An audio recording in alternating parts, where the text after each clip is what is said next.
Hello and welcome to Hexed Encountered. I'm Joe. In this video we'll be doing a playthrough of the game The Plum Island Horror. This is designed by Hermann Luttmann and is produced by GMT Games, or published by rather. And so what we're going to do here is we're going to follow up on the first look / setup video I did, which was the first video I did for this game, which showed kind of the setup process as well as kind of went over the components and things like that.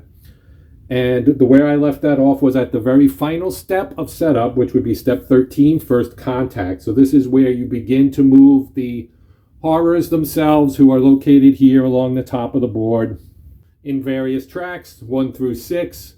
So we are going to flip fate cards, and that will determine at how the horrors come onto the island and make contact with either civilians or the faction units. There are 2 factions that are in this game. I am playing it solitaire. So basically you play the 2-player mode, which involves having 2 activation tokens for both of your factions that you've chosen to play as, because you have 8 total tokens in the bag that you draw for activation. So somewhat like what you would call a chit pull activation mode. You get 2 for each of your 2 units. There are 3 for the horrors themselves. And then there is 1 that basically is the event, causes an event card draw, which is always a bad thing. And you are basically going to be counting on having something terrible happen to you once per turn. There are 9 turns, or rounds as the game refers to it, 9 rounds in the game. You can actually see those over here in our on our main card here, where we're going to track things. So we are starting here on October 25th in the morning. We will progress 3 rounds per day, and assuming we don't get overrun before then, we would finish up on round 9, which is the night round of October 27th. We also have a biohazard track, an overrun points track, and a mandatory evacuation points track. There are 4 ways you can lose the game, and we'll talk about that as we kind of go along. There's only one way to win the game, and that is to survive and have successfully evacuated at least 26 of the civilians. The civilian units are these light blue counters with names on them, like the Partridge Family here. So lots of cultural references in here. And the game looks like it's going to be a thrilling ride that will ultimately end in crushing defeat, but we'll see how we do. So the first thing we have to do, as I mentioned, is this first contact. So we're going to move our horrors down from these tracks at the top until we get into contact, probably either here, here, here, or here, since those are the most likely locations, but it could also be here or here as well. So let's start. We draw a fate card, and here's our fate card deck. So we flip a fate card, and we only pay attention to the activate section, which is this section right here, and you can see it says track 3. So what that means is we take our stack of horrors here or murder of horrors in track 3. I'm pointing at 2 like an idiot. Here's track 3, and we move them 2. Their movement is based upon how many tiles are in the murder stack here.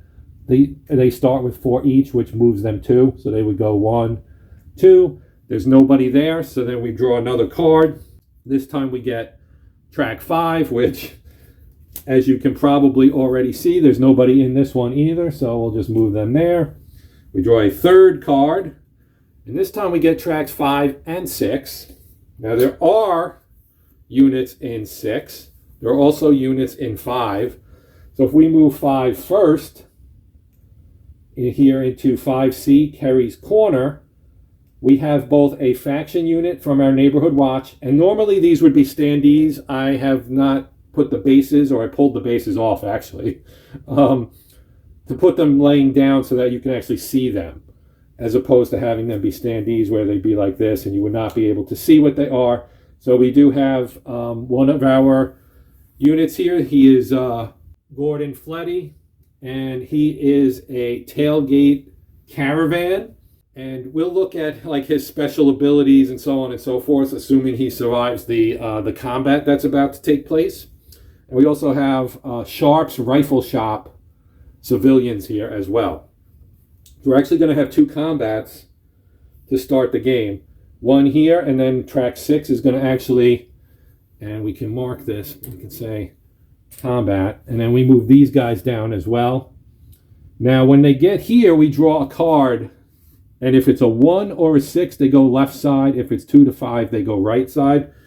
We're actually hoping for a 1 or a 6 because the civilians cannot defend themselves and will be eliminated if we pull a 2 through 5 and we actually got a 6, because you use the number at the bottom.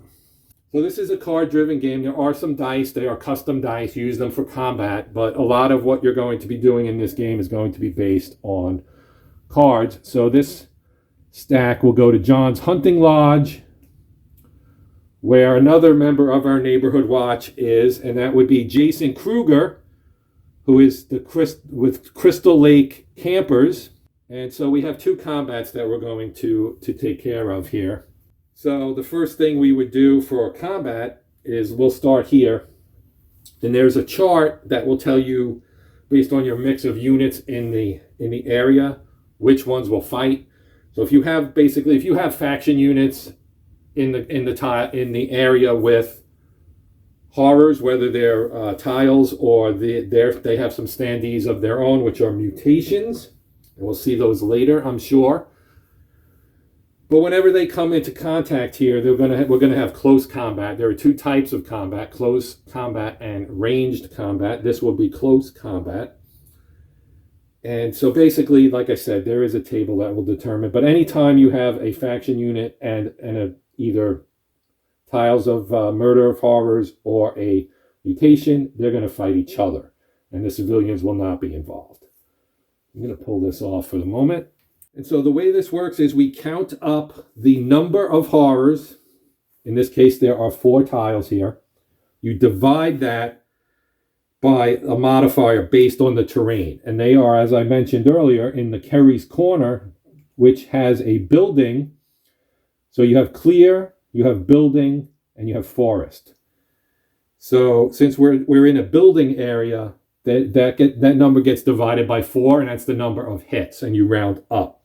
In this case, they have 4 units divided by 4, obviously, is 1. So they inflict 1 hit on our Mr. Fleddy and his tailgate caravan. Now, he, on the other hand, he's got a 1 for close combat rating, which is not great, which means he rolls 1 die. As I mentioned, the game uses a special set of dice, so this would be a miss. That's a hit. That's a critical hit. That's half a hit. And that is sometimes depending on what you're doing. In ranged combat, this would be a hit. In close combat, it's a shield, which removes a hit. So again, we know our Murder of Horrors inflicted 1 hit. If I roll the shield, that will remove the hit, but we will also do no damage to them. So I'm just going to hold my dice tower here, and I'm going to roll the die. And we got the shield. So since we got the shield, that removes the hit that would have been done to this unit, but nothing happens to the Murder of Horrors either. So that completes the combat. They stay there. They're going to probably have another combat later on. Because really the only way you're going to win this game is to eliminate as many horrors as you can. Because if they reach the bottom, the area becomes overrun, and that is one of the triggers for game over situation. So you have to kind of, you have to survive by not losing, not taking hits and being eliminated. You also have to protect and remove civilians from the map by evacuation. And then, of course, you also need to kill the horrors, because if they reach the bottom, they will overrun the area, score overrun points, and that will end your game very quickly. So there's a lot of things that are going on in here. This is a basically like kind of a tower defense kind of game, but there's a lot to it. And it looks like it's going to be a lot of fun, but it's also going to be extremely challenging. So now we'll move over here, and we're going to have, again, the same kind of combat, except this time there are no civilians in this area, because these are 2 separate areas. So it's not Clementine State Prison. They are in the John's Hunting Lodge area with the campers, the Crystal Lake campers. A little Friday the 13th reference there, I guess. So again, we're going to do the same thing. We know that they're going to have, this is again a building type. So they're going to have one hit applied to Mr. Jason Kruger and his group. All of these guys are kind of considered to have an entourage. It's not like they're just individual people. But anyway, his close combat is a 2, so he gets to roll 2. And one thing I forgot was the biohazard cube that needs to be added over here, and I'll get to that. I'll do this combat, and then we'll talk about that aspect of it here in a moment. So this time we're going to roll 2 dice for Jason Kruger. So I'll do the same thing. We'll just throw them in here, and we got a shield and a miss. So again, that's going to negate the hit. So again, basically, nothing really happened there. But now what we have to do is we have this this bag here, our biohazard bag, and we're going to add cubes from this area on here. So you start with the yellow. There are 14 of them. Once they're all in the bag, you start drawing the red ones. So we're going to take these 2, and we are going to put them in the bag like so. Okay, so now that first contact has been completed, we will draw our first token from our bag to see, or determine rather, which faction gets to go first, or whatever. Could end up being, oh, look at that. We got this guy first, and this is the impending doom. Draw an event card. So we're going to put this down, and here is our event card deck. And we're going to take the top card, and here it is. And it says, March of the Wild-Eyed Rats. Draw a fate number, spawn the Wild-Eyed Rats mutation standee directly into the lowest lettered building area on that track number. And then at the bottom it says, if the Latimer Pest Control civilian units is on the map or evacuated, the fumigation crew manages to blast the rat pack with poison. This mutation standee spawns with 1 hit cube already on it. Okay, so that unit, I believe, is not here. So yes, the Latimer Pest Control has not actually been drawn. It is not a VIP unit. It is a regular unit, but it was not one of the 30 that were drawn. There were 8. There are 38 total. 30 of them start on the map. You draw them randomly. That was in the setup video, which again, if you have not watched, you might want to check that out. And so there is no damage there. And what we're going to do is draw our next fate card and use the number, which is 5. And we're going to take our Wild-Eyed Rats unit, which is this guy right here, and we're going to put it out in track 5's first building area. And unfortunately, that is one that already has a stack of horrors in it. So that's going to be bad, because that unit inflicts 4 hits. That's that number right there at the top, and it's not divided or anything by the terrain. All right, so we'll pull our next token out of the bag. Let's see what we get. We get the Neighborhood Watch. All right, so our Neighborhood Watch is right here. So this is our Neighborhood Watch card. So we have these 6 units. They're all on the map in various locations, like Bill Rogers is in 5F, the Plum Island High School. Rock York is in 4K. Jason Kruger, we've already seen. We've already seen Gordon Flittle. I think that might be Gordon Flell, and I've been calling Fletty or whatever. Gordon Flell and Ellie Mae Bobby. And then each of them also has a compound that they can construct. Now, one of the things I did not mention is there's this red number up here in the corner. That, in this case, that is a 1. That is how many actions you can take on your activation. So what we can do here is we have a variety of actions that you can take. And in this case, so the actions are move, combat, crowd control, evacuate. We can use a special action. Some of these units have special actions they can use, like Gordon Flell has moonshine and victuals. This costs 1 action. Unit may forage 2 supplies from its current area, even if no supply icons are present. This does not exhaust the area. Then we have, that's the only one for the neighborhood watch. Then we have our National Guard, which is the other faction I'm using. They only have 1 of their units on the map. They also have the Army Hog, which is a helicopter unit, and we'll talk about what that is good for here in a little bit.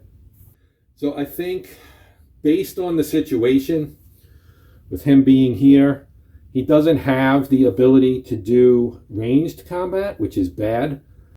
So I'm going to do something relatively selfless, I guess, for Gordon Flell, and we're going to use the crowd control action, and he has the ability to control up to 5, and he's going to tell Sharp's rifle shop to move to this area, which has both a helicopter. It has a helicopter thing there, which means we could probably maybe do an evacuation from here in a future activation. But by doing so, he's not attacking either of these units, which can be bad. Again, his close combat rating is only a 1. So to me, he's more useful in terms of foraging and his special ability to pull supplies from any area. This area actually has supplies. It also has the ability to search, and I consider doing search because then you might pull up like maybe a Molotov cocktail or something like that you can use in combat right away. But since we want to avoid having these guys be killed, we're going to move them over here because events will sometimes make the horrors jump tracks, but generally speaking, they just move in a straight line down the map. So that's his one action. And so now we go to what you would say would be the follow. We can do 1 free foot move. I forgot about that. I skipped the crisis adrenaline. So basically he's not moving. I did the action, but I will move Kruger. Actually, will I? Maybe I'll leave Kruger there in 5F, this is 5D, E, F down in the Plum Island High School. We have Rogers, who is Biff Rogers. He's the watch commander. So he can do 1 foot move, and his movement range for foot is 2. And so if he moved 2, he would be here in 5D, which would be obviously adjacent, which allows him to provide his leadership ability to Flell for the next turn. And then my other one is Sergeant York, who's all the way down in 4K and only has a movement ability of 1, but I'm going to move them up anyway. So that's off shot, I know. I don't want to have to reset my camera for everything here. So while most of the action is going to be taking place up top, we'll just leave the shot where it is for the moment. So once we've done Crisis Adrenaline and then the player action, which we already did, then there's follow actions. So because it's a 2-player game or 2-faction game, it's really a 1-player game, but it's in the 2-player mode. The other faction, which is the National Guard, can do follow actions. So the way follow actions work is you may take a player action, any player action except a special action, and they can also do a reposition. So a reposition is good because then you can do something with your helicopter here. So in this case, I'm going to reposition the Army Hog from our airport to this area right here, which has the helicopter icon. You can only move helicopter units from H to H. So any box that has an H in it, so any area, so they could go here. They can also go, there's more further down. So that would be their move. And then we draw a fate card to see if you must draw an event card. In this case, it says no event card here at the bottom. So we don't have to draw an event card. And that means we can do another follow action again with the Army National Guard or the National Guard faction. Unfortunately, we cannot enter our units as a follow action. So what we can do, though, is we have Mac Reacher here at the airport. What he can do is he can use his follow action to send this Sherlock Spangler PI unit and do a crowd control and move him down here so that we move them further away, because we do have obviously horrors coming down this track already. So we're going to try to take care of that. And then we will again draw a fate card. And again, it says at the bottom, no event card. So we got lucky twice in a row. Now we have to draw again from our handy dandy bag here. And we draw the horrors. So the horrors get an activation. So that token is technically called a fate token. So what you do is you draw a fate card, and you have your spawn and your activate, and you use both. So we're going to spawn in track 1, and we're going to surge in, we have to draw a couple of fate numbers here to determine where we're going to surge. So when we spawn, we take some tiles and we put them on the track. So with track 1, the biohazard level is low enough that we're going to just pull 3 tiles and add them to this stack. So this is now a stack of 7. That is a fairly large murder of horrors there. Now we draw 2 more cards to find out what tracks. Oh, we draw 1 card rather. And we have tracks 5 and 6. So 5 and 6 get activated 2 times. 5 and 6 are right here. So we're going to have combat again. So we'll start here with Gordon Flell. Now this time they're going to have 1 hit from here and 4 hit from here. That's 5. His health is only a 3. And his combat is only a 1. So basically he's toast. But there is a way that he may be able to survive this. So we're going to roll. I'm going to roll first. And we get nothing. So that was not a good roll. Okay, so now since he's taking 5 hits, you have a rule, the last stand rule, and you compare it to the bravery rating. So his bravery rating is a 3. So we're going to draw a fate card. And if the fate card is a 3 or less, he is not killed, but he will have to move. And if it's a 4, 5, or 6, he's dead. So we draw our card. It's a 6. So unfortunately, Gordon Flell has been killed. Unfortunately, he's dead. And I think because there was combat, they don't move.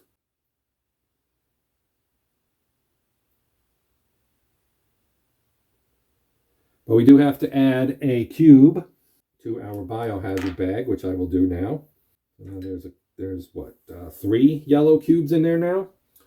And now we have to do this combat, which is a little bit more straightforward. So again, they're going to have 1 hit, and he's got 2 dice he can roll. Oh, oh my. All right. So what happens now is he takes 1 hit from them. So there are black cubes, and I'm going to put the cube on, that is Kruger. I'm going to put it on his card right there to indicate that he has been hit. And actually, that's good that it's actually it's in shot right now. So, yeah, that was not great. And we get another yellow cube to put into our biohazard bag. And that is the end of that. So we would, again, now draw our next token out of the bag here. And we get another fate token. The good news is there's going to be a lot of our tokens in there left.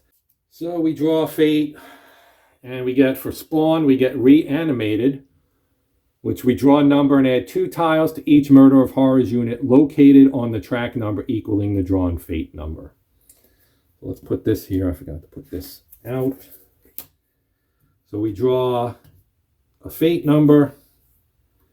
It is number 6. And so we're going to add 2 tiles to each of the tracks, each unit rather, in there. There's only one, so he's now a 6 stacker, which means that he's going to have 2 hits the next time we have combat with him.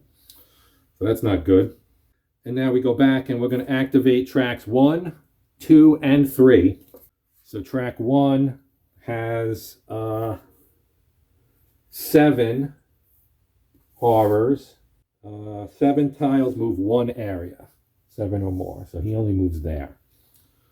Then track 2 moves 2. So he's going to move to the forest.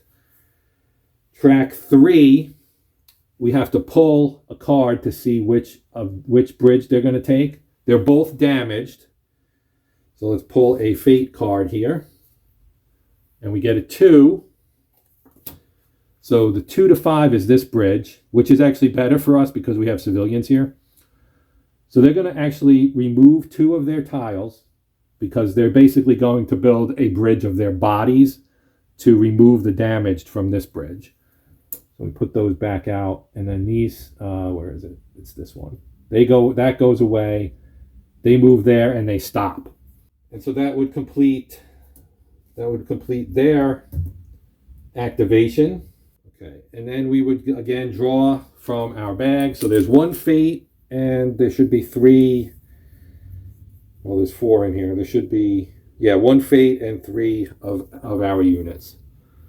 And this time we get the National Guard. So the National Guard has now been activated. So they have 1 unit plus the Army Hog on the map. So we're going to use our Army Hog, and we're going to attack this hex with ranged combat. So to do that, we have to spend a supply point. So the National Guard starts with 2. They're going to have 1 because we're attacking. They can now attack this one. So he's going to have 3 dice, and he's adjacent. There is a connection, so he's allowed to attack from here into this area. So we'll roll twice. We're going to roll 3 dice twice. We'll apply the first set to the stack of murders, and then the second one to the wild-eyed rats. So we have 3 dice to roll. And hopefully this time we'll get something good. So let me move this in. And we got 3 half hits. So that's 1 hit. So that's 1 murder of horrors that goes away. And now we'll roll again for the wild-eyed rats. And we got 1 critical hit. So that's 1 hit. Plus we roll this die again. Let me just take these 2 misses out. And we're going to roll this one again. And I'm going to throw the dice across the table instead. So that was great. All right, so let's try this again. And we got a shield, and in ranged combat, a shield is a hit. So they got 2 hits. So the wild-eyed rats, and just like the factions, they have a mat. So I'm going to put 2 hit cubes on the wild-eyed rats. And because it's ranged combat, they don't get to fight back, which is even better. And there's no biohazard increase.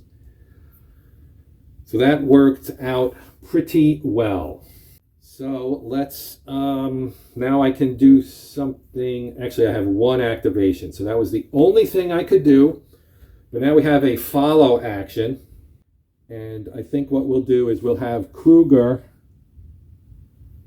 Okay, so for my first action, I'm going to, okay, let's do this. Let's move him here. And now let me draw a fate card. And we get no event. So that means I can do my second one now. And he's going to crowd control this unit, which is Arlie Wolf's Whiskey Emporium. I wonder what that's a reference to. I know quite well what that's a reference to. We're going to move him here. Because the horrors never go up. They always go down. They can go sideways with an event card. So here's what I'm thinking. Since the horrors are here and here in these 2 tracks, I'm going to pull him here and then send him down and hopefully get them into this area. And why didn't I do that? I could have used the first one to reposition the Coast Guard helicopter here, and then the second one to evacuate Sarge's rifle shop, which is only a 1, but still. The families, like this one, is a 3. The families are always 3, and so you would get 3 points for rescuing them or evacuating them as opposed to just 1. So I screwed up there, but we're gonna save Arlie Wolf's Whiskey Emporium so that he can continue to drink some good whiskey. So let's draw another fate card, and this time, much to my chagrin, we have to draw an event card. So we draw an event card, and we get dazed and confused. Many civilians are confused about who to trust, and therefore trust no one. Draw a fate number if in any area on that track which contains both player units and civilian units together, a bloody fight breaks out in each of these areas. Eliminate 1 civilian unit of the player's choice, and each player unit takes 1 hit. Boats and helicopters are unaffected. Well, let's draw. We get a 6. Well, crap. Okay, so unfortunately, right here, after I've relocated the map a little bit, we have Ellie Mae Bobby from the Neighborhood Watch is in the same area as these 2 civilian units, so the fight breaks out. Now, I know War Room Furniture is only 1, and the Walker family is 3. So we'll save Mark's family, and we will get rid of this War Room. And Ellie Mae is going to take a hit. So let me put a hit marker on her. That's unfortunate. Yeah, that's unfortunate. So that ends that. That was the second follow. So we're going to draw a token out of the bag, and we get the National Guard again. So we get the National Guard again. So now we can do, and I keep forgetting to do the Crisis Adrenaline, but I'm going to do it this time. Let's move him up here, actually. I'm going to move him here. And what I'm going to do with my regular activation. Now, I can bring a unit on, but I'm going to choose not to do that because I used a supply for my Army Hog here. And so that's going to be a problem because I only have 1 supply left, and you need to feed your units during the hunger phase. Now, we have 2 symbols on this area. We have a biohazard symbol, and we have a binocular symbol.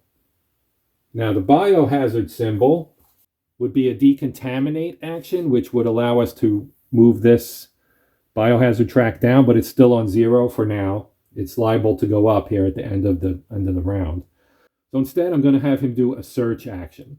So when you do a search action, you draw the top search card from the deck. So here's our 3rd deck of cards, the search deck, and I'm going to pull the top card off of it and flip it over. And it says, Bellport Yacht Club fleet arrives to help.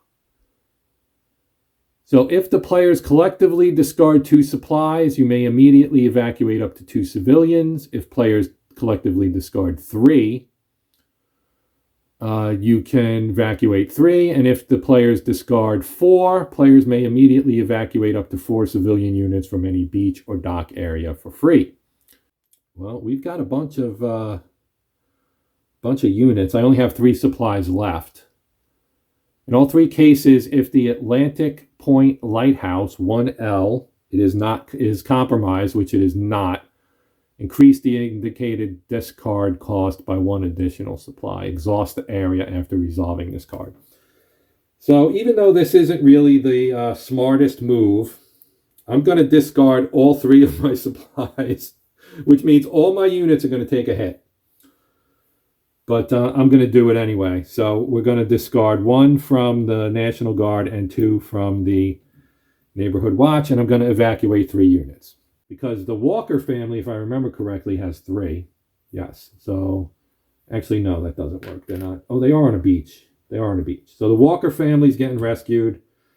The Lewis family, which is also 3, and they're at the bottom in the VFW Memorial Park, which won't work. So we will, in fact, I guess, looking at what's left, we will be evacuating the Adams family and the Karditzian family, along with the Walker family. for a total of 7 evacuation points. So it says you're supposed to put these in the other, so I'm just going to stick them on the neighborhood watch, and we're going to move this to 7. So that's 7 evacuation points because we need to get that to 26. So that is a helpful move there. So that would complete the National Guard's activation, and we would then go to follow actions with the neighborhood watch. So I'm going to, let's see, what do we want to do now? This time I am going to, in fact, take the Coast Guard unit, and we're going to relocate it up here to Sharp's, to the area that has Sharp's rifle shop in it. And then we'll draw our fate card, and we get lucky, and there's no event card draw for that. Then we're going to use this to evacuate Sharp's rifle shop, which is only 1 point, but it is worthwhile to get us to 8 evac points. We'll draw our next fate card, and this time, of course, we get a draw event card. So we draw our event card, and we get a bridge too far. Draw a fate number, find a bridge with that number, place an additional damage 2 marker on that bridge. Okay. Draw our fate card, number 4. So we find bridge number 4, which is right here. And we're going to put a damaged 2 marker on it. 4, right there. All right. We draw our next token from the bag. And it is again a fate token. So this is the last activation for the horrors. We draw our fate card. We spawn track 4 and we activate track 3. So we're going to spawn on 4, which means adding 3 to that stack. We'll take 3, add to this stack. And we're going to activate track 3, which is right here. And they're going to move 1. And they're going to eliminate Mossman Landscaping. There's our second civilian unit to be wiped out. They're in the Riverhead Zoo. And then we will, when that happens, when they eliminate a civilian unit, they grow in size. So they get another tile. And we put another cube in the bag. I realized I hadn't readjusted my shot here. So obviously we have our horrors here in track 3, so that wraps up that. And we're going to draw the last token out, which will be, as not a surprise, the neighborhood watch. So they get the neighborhood watch. Now we do crisis adrenaline first, which means we get 1 free move basically. So I'm going to take Kruger, we're going to move him up here. We're going to take Rogers, because he can go here, here, or here. I'm going to leave him here. Then we have Ellie Mae Bobby down here. We're going to leave her where she is at the Hampton Shores. And Sergeant York down here is also going to stay where he is. You know what? No, we're going to move him towards the power plant because we need to get the power turned back on. So we'll move him there. And that is the end of the crisis adrenaline. And then we'll move to our regular one where we have one thing we can do. And what I will do is I will use... So Ellie Mae Bobby is right here. We're going to have her do a search. So I'm going to draw a search card. And this is what we've got. A warehouse full of supplies in the middle of a mob of monsters. Choose one option. Plow through them. Check your card's close combat rating. 1 or 2. She's actually a 3. So 3 would be place 4 supplies in this area and the unit takes 1 hit. Sneak around them. Check your unit's admin rating. Her admin rating is a 1. And that would place one supply in the area, but not take a hit. In both cases, if your unit has a foot movement rating of 3 or more, increase the reward by 1 supply. She does not have that. And I'm sorry, I got too close and out of focus there. But here is what the card says. So I am going to take the top option, which is plow through them. We're going to place 4 supplies in the area, and we're going to take 1 hit. So that is what we will be doing there. She is going to take an additional hit. She's already got 1. Now we will do the follow-on actions. So this would be Reacher. All right, so let's do this. For his first action, first follow action, we're going to go here. And we'll do, we know that the event card I drew was no event. So for the second action, what we'll do is we'll do a search. And we get a good one, actually. Don't mess with Texas. One of the ladies in your unit has a brother-in-law in the Texas Navy Rescue Boat Organization, and they happen to be nearby. Place the Texas Navy NPC unit in the closest beach area to this unit, along with 3 supplies. However, if the area is compromised, place the unit on its disabled side.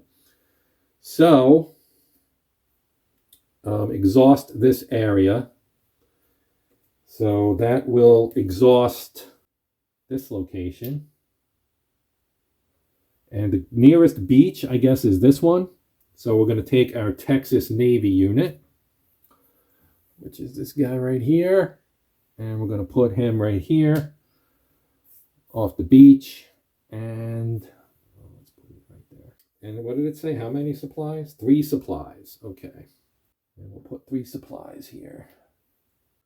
Okay. And then we draw the other fate card, which is draw an event card. And we draw the event card. And it's Toxic Whale. And so you check the biohazard track level. Luckily for us, it is 0, which is no effect. So it's this guy right here at the top. And that is good. That does not hurt us.